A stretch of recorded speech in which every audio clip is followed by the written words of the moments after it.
What would you do if the person who destroyed your career suddenly opened the front door of the house you've been visiting every morning? Would you walk away, or step inside as if nothing had happened?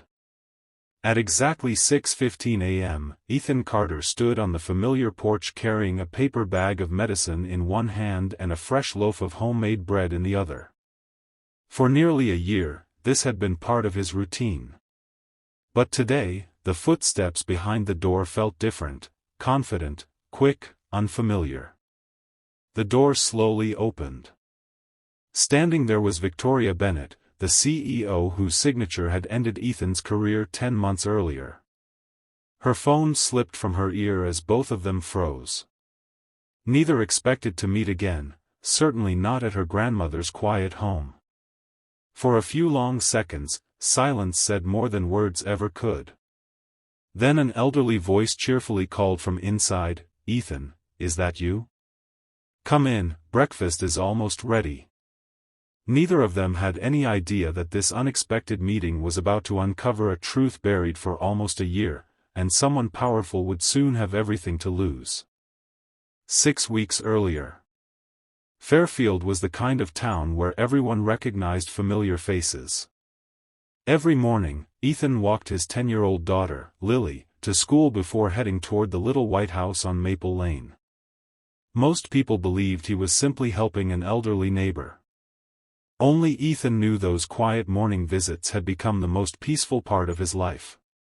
Nancy Bennett never asked for much. Sometimes she needed groceries. Other days it was a prescription refill, a loose fence board, or a stubborn light bulb that refused to work. Ethan always showed up before she even had to ask. Their friendship had started by accident.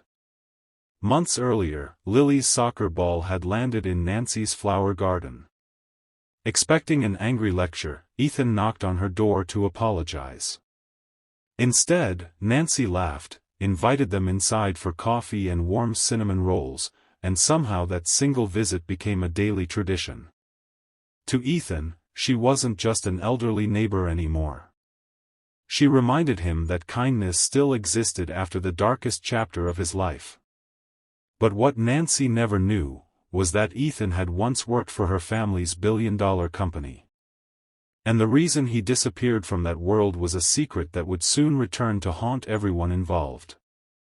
Before moving to Fairfield, Ethan had a very different life. He wasn't repairing broken sinks or replacing porch lights.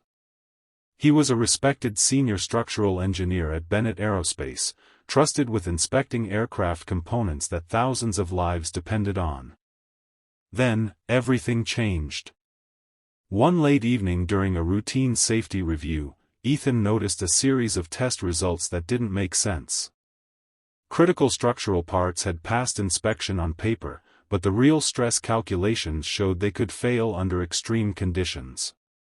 He immediately documented every detail and submitted an official report, believing the company would fix the problem. Instead, the atmosphere around him changed overnight. Conversations stopped when he entered the room. Coworkers who once respected him suddenly avoided eye contact. Meetings were cancelled without explanation, and whispers followed him through the office halls. Ethan couldn't understand why exposing a safety risk had made him the problem.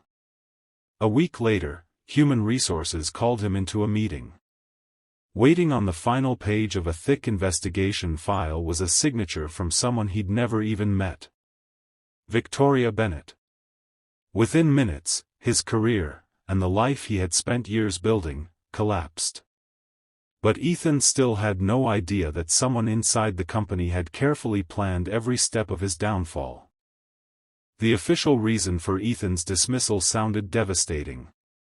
The company accused him of illegally accessing confidential engineering files and violating internal security policies. Overnight, the man who had spent over a decade protecting aircraft safety was labeled untrustworthy. He wanted to fight back. But lawyers demanded money he didn't have. His savings disappeared into mortgage payments, school fees, and everyday expenses for Lily. One rejected job interview followed another. Every recruiter asked the same question. Why did you leave your last company? No answer ever seemed good enough. Eventually, Ethan accepted a maintenance job at a local apartment complex. The paycheck was smaller, but it kept food on the table. More importantly, nobody there cared about his past. He packed away his old employee badge, awards, and engineering certificates in a dusty box and promised himself never to look back. Then Nancy came into his life. Her kindness slowly repaired the confidence the corporate world had shattered. Every morning on Maple Lane reminded him that a person's value wasn't measured by a job title. But fate wasn't finished with him. Because somewhere far away, the woman whose signature had ended his career was about to make an unexpected visit to her grandmother's house, and one ordinary morning would change both of their lives forever. That same morning, 40 miles away, Victoria Bennett cancelled her schedule without warning. A board meeting had been postponed, emails kept piling up, and for the first time in weeks, she ignored them all. Instead, she drove to the one place that always gave her peace, her grandmother Nancy's house. She didn't call ahead. Nancy loved surprises. Using the spare key, Victoria stepped inside and smiled at the familiar smell of fresh coffee and baked bread. Before she could reach the kitchen, someone knocked on the front door. "Would you get that for me?" Nancy called from another room. Victoria answered without a second thought. The moment the door opened, time seemed to stop. Ethan stood frozen on the porch, medicine in one hand and warm bread in the other. Victoria recognized him instantly. So did he. Before either of them could speak, Nancy appeared with a bright smile. "There you are," she said happily. "Victoria, this is Ethan, the kind young man who's been helping me every single day. Ethan, meet my granddaughter. I've been wanting you two to meet for months." Both forced polite smiles. Neither admitted they already knew exactly who the other was. And as they stepped inside the same house together, both realized they were about to play a dangerous game, pretending to be strangers while hiding a past that could destroy everything. Dinner that evening felt strangely normal, at least on the surface. Nancy happily served roasted chicken, mashed potatoes, and fresh biscuits while sharing stories from the neighborhood. Lily laughed at Nancy's jokes, completely unaware of the silent tension sitting across the table. Victoria answered every question with a calm smile, but her attention kept drifting toward Ethan. He looked nothing like the man described in the investigation file she had approved months ago. There was no bitterness in his voice, no arrogance in his manners. He patiently helped Nancy carry dishes, reminded Lily to finish her vegetables, and quietly fixed a loose cabinet handle before sitting back down. None of it matched the image of someone accused of dishonesty. Finally, Lily looked at Victoria with innocent curiosity. "So, what do you do for work?" Victoria paused for a heartbeat before smiling. "I help run a manufacturing company," she replied carefully. "Mostly meetings and paperwork." Ethan simply nodded and changed the subject before the conversation became uncomfortable. But on her drive home that night, Victoria couldn't stop thinking about him. For the first time since signing that termination letter, a single question echoed in her mind. What if the company had fired the wrong man, and she'd helped make the biggest mistake of her career? The next morning, Victoria arrived at the office earlier than anyone else. She closed her office door, opened the company's employee archive, and typed a name she hadn't thought about in months. Ethan Carter. His personnel file appeared almost instantly. Termination for misconduct. Unauthorized access to restricted engineering records. Case closed. She read every page twice, but something felt wrong. The report was surprisingly thin. There were conclusions, but very little actual evidence. No detailed technical review. No independent investigation. Just a series of accusations and a recommendation that had reached her desk during one of the busiest weeks of the year. At the bottom was her own signature. Victoria leaned back in silence. Had she approved a man's dismissal without asking enough questions? Instead of calling the legal department, she quietly requested every internal email, draft report, and engineering note connected to Ethan's case. She told her executive assistant not to inform anyone, not even the chief operating officer. If there was a mistake, she wanted the truth before someone had the chance to erase it. What Victoria didn't know. Someone inside the company had already noticed that she was reopening Ethan's file, and they were preparing to stop her before she uncovered the evidence that had been hidden for nearly a year. While Victoria searched for answers, Ethan had no idea the past was catching up to him again. At the apartment complex where he worked, his manager, Mr. Reynolds, leaned against the maintenance room door with an uneasy expression. "I heard you've been spending time with the Bennett family," he said casually. "Everything all right?" Ethan forced a small smile. "Just helping an elderly neighbor." The conversation ended there, but Ethan noticed something had changed. For the rest of the day, co-workers looked at him a little longer than usual. A rumor had already begun spreading through town, and Ethan knew from experience how quickly rumors could become facts. That evening, he sat alone on his porch after Lily had gone to bed, staring at an old toolbox without really seeing it. He wondered why Victoria had stayed silent during dinner. If she truly believed he was guilty, why hadn't she treated him like one? Across town, Victoria received a confidential folder from her trusted assistant. Inside were archived emails that had never been attached to Ethan's investigation. As she scanned the first few pages, her heartbeat quickened. One message, sent months before Ethan's dismissal, mentioned altering engineering data to meet quarterly targets. Another warned that the safety review team must be handled before they create delays. And one name appeared again and again. Chief Operating Officer Daniel Holt. Victoria slowly looked up from the documents. For the first time, she realized Ethan might never have been the target. He had simply been the obstacle. Victoria couldn't sleep that night. The confidential emails kept replaying in her mind. If Daniel Holt had manipulated the investigation, then Ethan hadn't just lost his job, he had been deliberately removed. Early the next morning, she called her most trusted executive assistant, Maria. "I need every deleted email, meeting note, and security log connected to Ethan Carter's case," Victoria said firmly. "Don't tell anyone you're doing this." Maria hesitated. "There are things I never reported," she admitted quietly. "I was afraid of losing my job." Victoria looked at her. "Whatever you know, now is the time." Maria took a deep breath and unlocked a private folder she had secretly saved months earlier. Inside were internal messages showing Daniel pressuring managers to discredit Ethan after he refused to approve a questionable aircraft component. One message even suggested creating performance concerns if Ethan continued asking questions. Victoria felt her stomach tighten. This wasn't negligence. It was a calculated plan.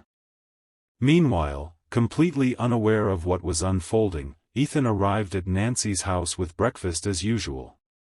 Nancy greeted him with a warm smile, but before they could sit down, a black luxury SUV slowly pulled into the driveway. Ethan recognized the vehicle immediately. Victoria stepped out, holding a thick folder in her hands. This time, she hadn't come for coffee. She had come with the truth. Ethan opened the front door before Victoria had the chance to knock. For a moment, neither of them spoke. Nancy was still inside preparing breakfast, completely unaware of the tension outside. Victoria held out the folder. "I didn't come here as the CEO," she said quietly. I came because I owe you the truth. Ethan looked at the folder but made no move to take it. You've had 10 months, he replied. Why now? She lowered her eyes. Because I finally asked the questions I should have asked back then. After a long silence, Ethan stepped onto the porch. Victoria opened the folder and showed him copies of internal emails, engineering reports, and approval chains. Every page pointed toward the same person, Daniel Holt. The evidence suggested he had buried Ethan's safety report, manipulated the investigation, and built a false misconduct case to protect a costly corporate decision. I signed the termination, Victoria admitted, her voice shaking. But I never saw any of this. I trusted people who lied to me. Ethan slowly flipped through the documents. For months he had wondered if anyone would ever believe him. Now, the proof was in his hands. Before either of them could say another word, Victoria's phone rang. She answered, and her expression changed instantly. The board knows, she whispered. Someone had leaked that the investigation had been reopened, and Daniel Holt was already making his next move. By noon, an emergency board meeting had been scheduled. Victoria walked into the conference room carrying the same folder she had shown Ethan. Around the table sat the company's directors, senior executives, and at the far end, Daniel Holt. He looked unusually calm. Why was this meeting called? He asked with a confident smile. Victoria didn't answer immediately. Instead, she placed copies of the emails in front of every board member. The room fell silent as pages turned. This evidence suggests that a safety report was intentionally buried, Victoria said. It also indicates that Ethan Carter was falsely accused after refusing to approve defective components. Daniel let out a short laugh. You're basing this on incomplete emails, he replied. A disgruntled former employee is manipulating you. Victoria remained calm. No, she said. I'm relying on your own correspondence. For the first time, Daniel's expression changed. Before he could respond, the conference room door opened. Maria entered carrying a sealed evidence box. I recovered the company's archived server backups, she announced. Nothing was deleted. Every email, revision, and approval record is still there. Daniel's face turned pale. The files inside that box wouldn't just expose a wrongful termination. They could reveal a corporate cover-up that threatened the entire company's future, and if the board saw everything, Daniel's career would be over before the day ended. The board members spent the next 20 minutes reviewing the recovered records in complete silence. One document after another painted the same disturbing picture. Ethan's original safety report had been accurate from the beginning. Instead of correcting the manufacturing issue, someone had ordered managers to discredit the engineer who discovered it. Daniel finally pushed his chair back. These documents are being taken out of context, he argued. Every decision I made was to protect the company. Victoria met his eyes. No, Daniel. You were protecting quarterly profits. She slid one final document onto the table. It wasn't an email. It was a signed authorization approving production before the safety review had been completed. The signature at the bottom belonged to Daniel Holt. The room became deadly quiet. One of the board directors spoke first. Is this authentic? Maria nodded confidently. Our IT department verified it this morning. The metadata matches the original company server. It has never been altered. Daniel knew the meeting was slipping away from him. Desperate, he made one last move. If you remove me, he said coldly, the media will learn that the CEO herself approved Ethan Carter's termination. Do you really think your reputation survives this? Victoria didn't hesitate. She stood up. If telling the truth costs me my position, then it's a price I'm willing to pay. Her answer stunned the entire room. But the board's next decision would determine not only Daniel's future. It would decide whether justice finally reached the man whose life had been stolen. The chairman looked around the room before speaking. "We've heard enough." One by one, the board members cast their votes. The result wasn't even close. Daniel Holt was immediately suspended, stripped of his executive authority, and ordered to surrender his company access. Security officers quietly escorted him out of the building while the remaining executives watched in silence. For the first time in months, the truth had spoken louder than influence. But Victoria wasn't finished. "I have one more matter," she said, standing once again. She asked the board to officially clear Ethan Carter's record, restore his professional reputation, and launch an independent audit of every project connected to Daniel's decisions over the past 2 years. The motion passed unanimously. That afternoon, Victoria drove straight to Maple Lane. Ethan was repairing Nancy's garden gate when she arrived. "It's over," she said softly. Ethan looked at her, searching her face for any sign of doubt. The board believed the evidence. They believed the truth. She handed him an official envelope. Inside was a formal letter clearing his name, a public apology from the company, and an offer to return as Director of Structural Safety with full back pay. Ethan stared at the pages without saying a word. After everything he'd lost, justice had finally arrived. But accepting that offer meant walking back into the very place where his life had once been destroyed, and he wasn't sure he was ready for that. Ethan folded the letter and placed it back inside the envelope. "I appreciate what you've done," he said calmly. "But a title can't erase 10 months of humiliation." Victoria nodded. "I know." "No, you know the paperwork," Ethan replied. "You don't know what it felt like watching my daughter ask why no one would hire her dad anymore." His words hit harder than any accusation. For a long moment, neither of them spoke. Finally, Nancy stepped onto the porch carrying 3 mugs of coffee. She looked from Ethan to Victoria and instantly sensed something important had happened. "Whatever decision you're making," she said gently, "don't let yesterday decide tomorrow." After Nancy went back inside, Victoria took a small envelope from her bag. "This isn't another job offer." Ethan opened it. Inside was a handwritten apology, not from the company, not from the board, but from Victoria herself. She admitted she had trusted reports instead of asking questions, accepted responsibility for her part in his downfall, and promised to rebuild the company so no honest employee would ever face the same injustice again. Ethan read every word carefully. When he finished, he looked up. "This is the first apology that actually feels real." Victoria gave a faint smile. "I don't expect forgiveness today." "You shouldn't," Ethan answered. "Trust isn't rebuilt in a single conversation." Just then, Ethan's phone buzzed. The caller ID showed an unfamiliar number. When he answered, the voice on the other end said only one sentence. "If you testify publicly against Daniel Holt, your family won't be safe." Ethan ended the call without saying a word.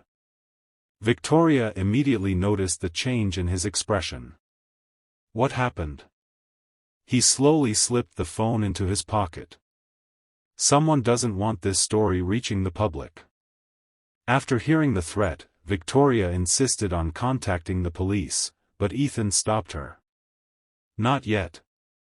Whoever made that call wants us to panic." Instead, he saved the number and quietly handed it to Maria, who arranged for the company's cybersecurity team to trace its origin. The results came back within hours. The call had been routed through several encrypted networks, but one detail stood out.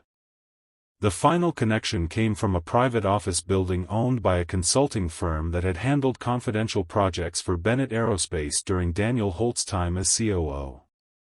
Daniel might have been removed, but he clearly wasn't working alone. That evening, Victoria asked Ethan to meet at the company's legal office. "I've decided something," she said. "Tomorrow we're holding a public press conference. The company will admit what happened, clear your name officially, and announce every reform we're putting in place." Ethan looked at her for a long moment. "You know that once this goes public, there's no turning back." Victoria nodded without hesitation. There shouldn't be. Neither of them realized that across town, someone was already watching the building through a parked car. Inside, a camera zoomed in on Ethan's face. And a single photograph was quietly sent to an unknown recipient with one message. "Target confirmed. Proceed."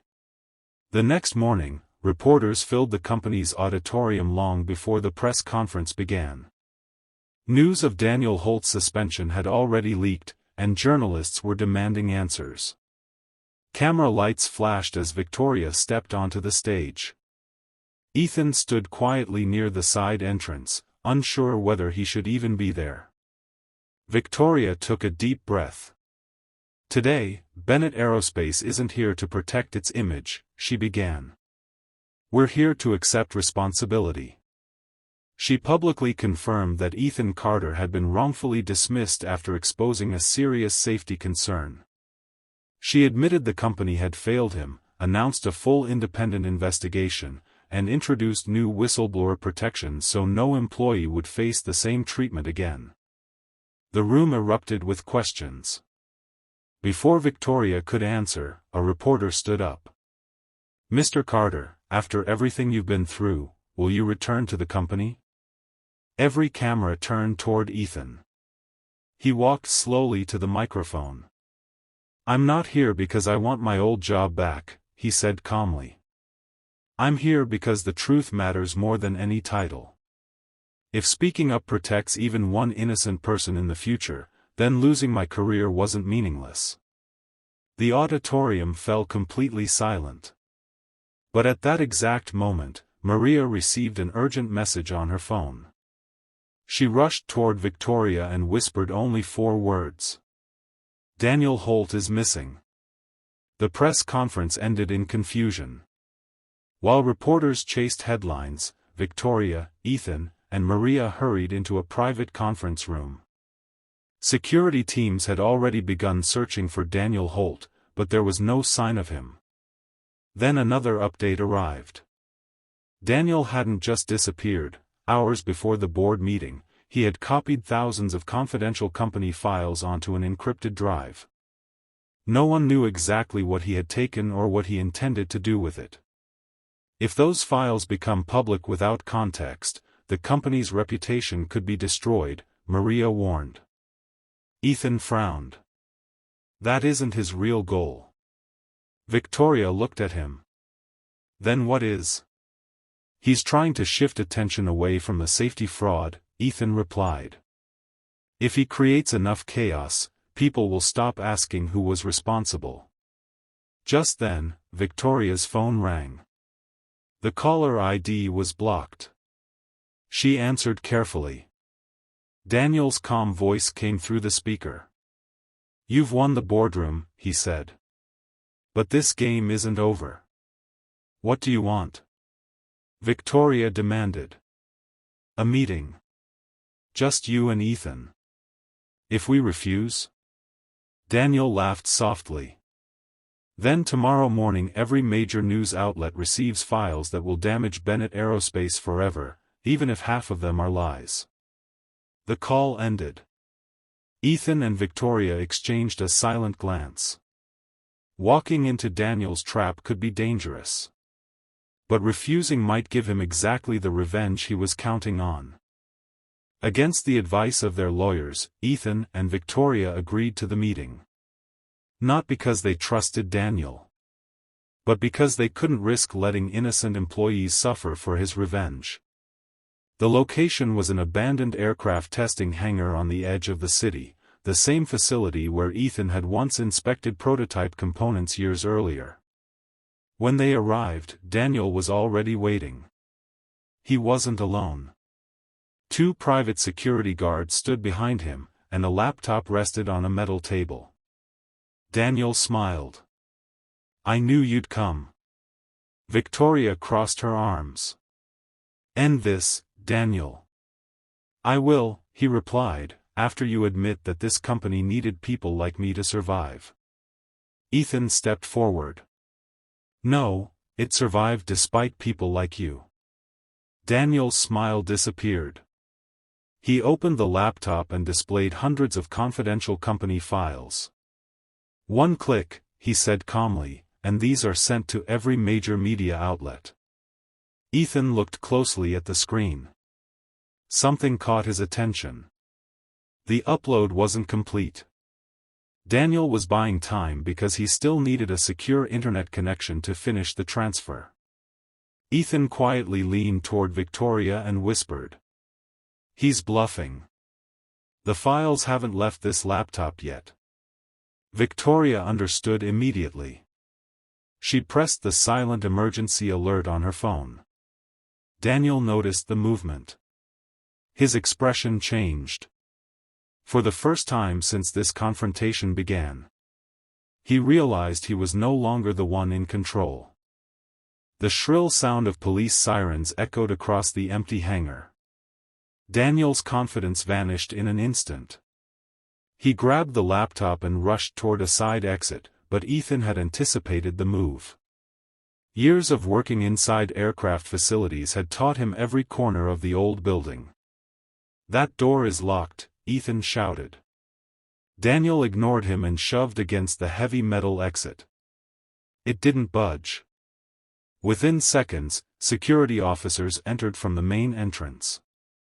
Realizing he was trapped, Daniel pulled a small flash drive from his pocket and threw it toward a stack of crates. "You'll never find everything," he yelled.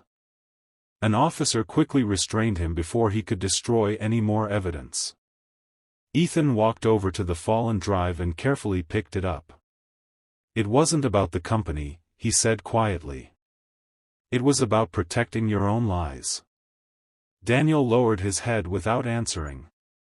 Later that evening, investigators confirmed the flash drive contained hidden financial records, altered engineering reports, and private communications linking Daniel to several illegal decisions that stretched back years. The case had become much bigger than anyone expected. As Daniel was escorted into a police vehicle, he turned toward Ethan one last time. "You think this is over?" he said with a bitter smile. "I'm not the only one who knew what happened." Those words hung in the air. If Daniel was telling the truth, someone else inside the company was still hiding in plain sight, and they hadn't been exposed yet. Daniel's arrest dominated the headlines for days. But Ethan couldn't shake the feeling that the story wasn't over. If he had partners, he told Victoria, they'll be trying to erase every trace before investigators reach them. Victoria agreed. She ordered a full forensic audit of every department connected to the old safety division. Independent investigators were given complete access to emails, financial records, and archived project files. 3 days later, another discovery stunned everyone. Several safety reports from previous years had also been quietly altered. Different projects. Different dates. But the same pattern. Daniel hadn't built the scheme overnight. He had been manipulating decisions for years. Fortunately, every altered report had eventually been corrected before reaching customers, meaning no aircraft had entered service with the defective parts. Even so, the deception itself was enough to trigger a federal investigation. That evening, Ethan and Victoria met once more at Nancy's house. Nancy smiled as she poured tea. "I don't understand all these board meetings," she joked, "but I do know one thing, truth always takes the longest road." Ethan smiled for the first time in weeks. Just then, Victoria's phone vibrated. It was a message from the lead investigator. "We've identified another executive who approved Daniel's hidden transactions. We need both of you here immediately." Neither of them recognized the name in the message. But by morning, they would discover that the betrayal had reached much closer to the company's leadership than anyone had imagined.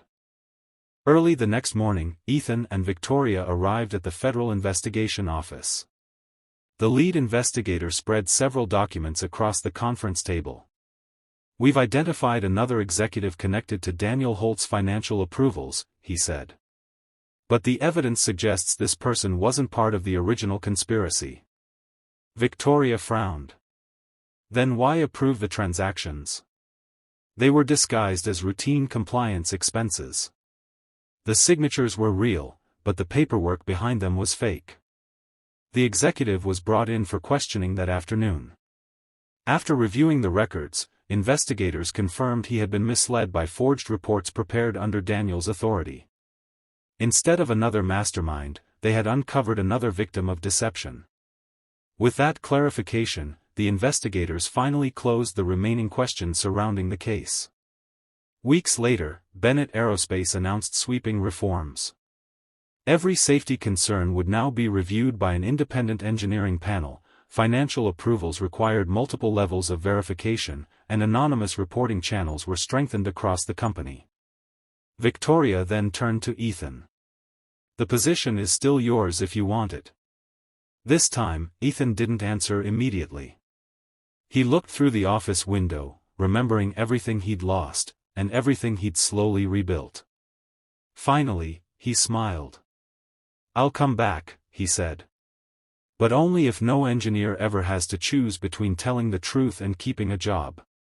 Victoria extended her hand. This company won't forget that lesson again. Neither of them realized that the hardest part wasn't exposing the truth. It was learning how to rebuild trust after it had been broken. Ethan returned to Bennett Aerospace on a quiet Monday morning. There was no grand ceremony, no cameras waiting outside, just a simple welcome from the engineering team that had once watched him leave with a cardboard box in his hands. This time, he walked through the same doors with his head held high. His first decision surprised everyone. Instead of moving into the executive office prepared for him, Ethan asked to spend his first week on the engineering floor. "I want to hear directly from the people doing the work," he explained. "Real safety starts with the people closest to the problem." The engineers quickly noticed something different. Every concern was taken seriously. Every report was reviewed. No question was dismissed because of deadlines or budgets. Across the building, Victoria introduced a new company policy. Any employee who reported a safety issue would be protected from retaliation, and every investigation would be reviewed by an independent committee before any disciplinary action could be considered. The culture inside the company slowly began to change. That evening, Ethan stopped by Nancy's house as he always had. Nancy smiled the moment she saw him. "I was wondering," she teased, "whether becoming a director would make you too important to visit an old woman." Ethan laughed. "Some things are more important than job titles." Nancy nodded with satisfaction. She had a feeling the hardest chapter of their lives was finally behind them. But none of them knew that one final surprise was waiting, one that had nothing to do with boardrooms, investigations, or secrets. A few weeks later, life finally felt normal again. Every morning, Ethan still stopped at Nancy's house before work. The fresh bread was still warm, the coffee was still waiting, and Lily still raced to the porch before anyone else could answer the door. Some routines, Ethan realized, were worth keeping forever. One Saturday afternoon, Lily walked into the kitchen carrying a drawing she had spent hours finishing. "I made this for all of us," she said with a proud smile. Nancy unfolded the paper. 4 people stood around a dinner table: Nancy, Ethan, Lily, and Victoria. Their hands were joined together beneath a bright yellow sun. No one spoke for a moment. Victoria blinked back unexpected tears. I didn't know you thought of me as family, she whispered. Lily shrugged with the simple honesty only a child could have. I thought we already were. Nancy smiled over the rim of her teacup. I've been thinking the same thing for quite a while. Ethan looked at the drawing, then at Victoria.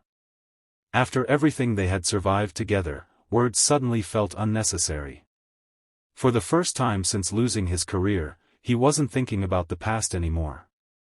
He was thinking about the future. But before anyone could enjoy the quiet moment, the doorbell rang. Standing outside was a courier holding a sealed envelope marked confidential. The sender's name made Ethan's heart skip a beat. It was from the Federal Aviation Authorities. Ethan carefully opened the confidential envelope while everyone watched in silence. Inside was an official letter from the Federal Aviation Authority. After completing its independent review, the agency had confirmed that Ethan's original safety report had prevented a potentially dangerous manufacturing failure from reaching production. His actions, they wrote, had strengthened industry safety standards and protected countless future passengers. For a long moment, Ethan couldn't speak. Months earlier, he had been labeled dishonest.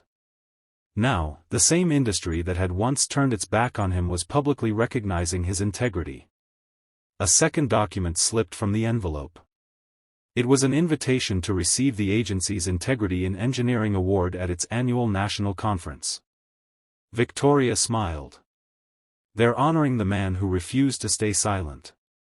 Nancy wiped away a quiet tear. I always knew you were the kind of person who did the right thing, even when nobody was watching. Ethan looked around the room. The people standing beside him had become far more valuable than any promotion or award. This recognition belongs to everyone who chose the truth over fear, he said softly. But as everyone celebrated, Maria called Victoria with unexpected news. The prosecutors just contacted me, she said. Daniel Holt has agreed to testify. Victoria's smile faded. He says he has one final confession. And according to his attorney, it would reveal a secret that no one, not even Ethan, had ever imagined. A month later, the courtroom was silent as Daniel Holt stood before the judge. His final statement confirmed what investigators had already uncovered. He admitted that he had buried Ethan's safety report, manipulated internal investigations, and used false allegations to protect profits and his own position. He accepted full responsibility for the conspiracy and officially cleared Ethan of every accusation. With that testimony, the final legal case came to an end. Weeks later, Bennett Aerospace completed its transformation. Independent safety reviews became mandatory, whistleblower protections were strengthened, and Ethan's case was included in employee training as a reminder that integrity must always come before profit. Ethan settled into his new role, but he never forgot the lesson the past had taught him. Every morning before heading to the office, he still stopped at Nancy's house with fresh bread and coffee. Some habits were too meaningful to leave behind. One quiet morning, Nancy looked around the breakfast table, Ethan, Lily, and Victoria laughing together, and smiled. You know, she said, this house was never meant to change lives. Ethan smiled back. Maybe it didn't. He looked around the table. Maybe it simply gave the right people a place to find each other. Outside, the sun rose over Maple Lane, brighter than it had in months. The pain, the betrayal, and the long fight for justice had finally become part of the past. Because in the end, the greatest victory wasn't getting his job back. It was proving that truth may be delayed, but when people refuse to give up, it always finds its way home. The end.